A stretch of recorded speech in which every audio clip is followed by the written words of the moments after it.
ನಾನು ಜಿ.ಕೆ. ಮುಜಾಹಿದ್ ಖಾನ್, 40 ವರ್ಷ ಕಾಂಗ್ರೆಸ್ ರಾಜಕಾರಣಿ. ಇವತ್ತು ಹೇಳ್ಬೇಕಂದ್ರೆ ಡಾಕ್ಟರ್ ಭೀಮರಾವ್ ಅಂಬೇಡ್ಕರ್ ಅವರು ಏಪ್ರಿಲ್ 14ಗೆ ಕಾರ್ಯಕ್ರಮ ಭಾರತ ದೇಶದಲ್ಲಿ ನಡೀತು. ಸಂವಿಧಾನ ಶಿಲ್ಪಿ ಡಾಕ್ಟರ್ ಭೀಮರಾವ್ ಅಂಬೇಡ್ಕರ್ ಅವರ ಹುಟ್ಟದ ಕಾರ್ಯಕ್ರಮ ಆಯಿತು, ಯಶಸ್ವಿ ಆಯಿತು. ಇವತ್ತು ಡಾಕ್ಟರ್ ಭೀಮರಾವ್ ಅಂಬೇಡ್ಕರ್ ಅವರು ಭಾರತ ದೇಶದ ಸಂವಿಧಾನ ಶಿಲ್ಪಿ ಅಂತ ನಾನು ಹೇಳೋಕ್ಕೆ ಇಷ್ಟಪಡ್ತಾ ಇದ್ದೀನಿ.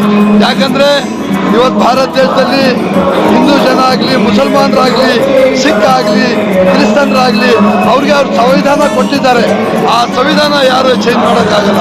ನಾನು 2014ನಲ್ಲಿ ಸ್ವಾತಂತ್ರ್ಯ ಹೋರಾಟಗಾರ ಅವಾರ್ಡ್ ನ್ಯಾಷನಲ್ ಪೊಲೀಸ್ ಅವಾರ್ಡ್ ತಗೊಂಡಿದ್ದೆ. ಮತ್ತು 2015ನಲ್ಲಿ ಡಾಕ್ಟರ್ ಭೀಮರಾವ್ ಅಂಬೇಡ್ಕರ್ ಸಂವಿಧಾನ ಶಿಲ್ಪಿ, ಅದನ್ನು ನ್ಯಾಷನಲ್ ಶಿಲ್ಪಿ ಅವಾರ್ಡ್ ತಗೊಂಡಿದ್ದೀನಿ. ಇವತ್ತು ನಾವು ಹಿಂದೂ, ಮುಸಲ್ಮಾನರು, ದಲಿತರು ಎಲ್ಲರೂ ಅಣ್ಣ ತಮ್ಮರು. ನಮ್ಗೆ ಯಾರು ಚೇಂಜ್ ಮಾಡೋಕ್ಕಾಗಲ್ಲ, ನಮ್ಗೆ ಯಾರು ದೂರ ಮಾಡೋಕ್ಕಾಗಲ್ಲ. ಜಿ.ಕೆ.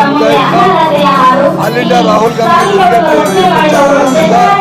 ನಮ್ಮ ಸಂವಿಧಾನ ಶಿಲ್ಪಿ ಡಾಕ್ಟರ್ ಭೀಮರಾವ್ ಅಂಬೇಡ್ಕರ್ ಕಾರ್ಯಕ್ರಮ ಲಿಂಗೇಶ್ವರ ಮೈದಾನದಲ್ಲಿ ನಡೀತಾ ಇದೆ. ಎಲ್ಲರೂ ಸೇರಿ ಇವತ್ತು ಸಂವಿಧಾನ ಶಿಲ್ಪಿ ಕಾರ್ಯಕ್ರಮ ಬಂದಿದ್ದಾರೆ. ಸಂವಿಧಾನ ಬಗ್ಗೆ ಸಂಜೆ ಮುಂಚೆ ತುಮಕೂರಿಂದ ಇವತ್ತು ಈ ಕಾರ್ಯಕ್ರಮಕ್ಕೆ ಆಗಮಿಸಿದ್ದಾರೆ.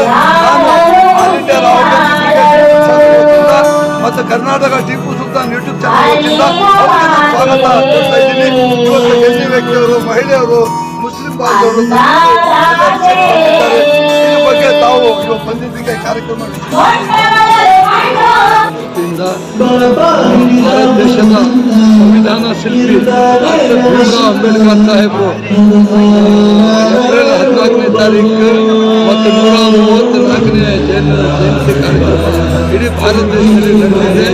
ನಾವೆಲ್ಲ ಬಾಬಾ ಸಾಹೇಬರು ಸಂವಿಧಾನಕ್ಕೆ ನಡ್ಕೊಂತೀವಿ. ಇಲ್ಲಿ ದೇಶ ಏನಪ್ಪ ಅಂದ್ರೆ ಭಾರತ ದೇಶ ಅಂದರೆ ಹಿಂದೂ, ಮುಸ್ಲಿಂ, ಸಿಖ್, ಇಸಾಯಿ ಭಾಯಿ ಭಾಯಿ ಆ ದೇಶ ಇದು. ನಾವೆಲ್ಲ ಸ್ವಾತಂತ್ರ್ಯ ಸಿಕ್ಕಿದೆ.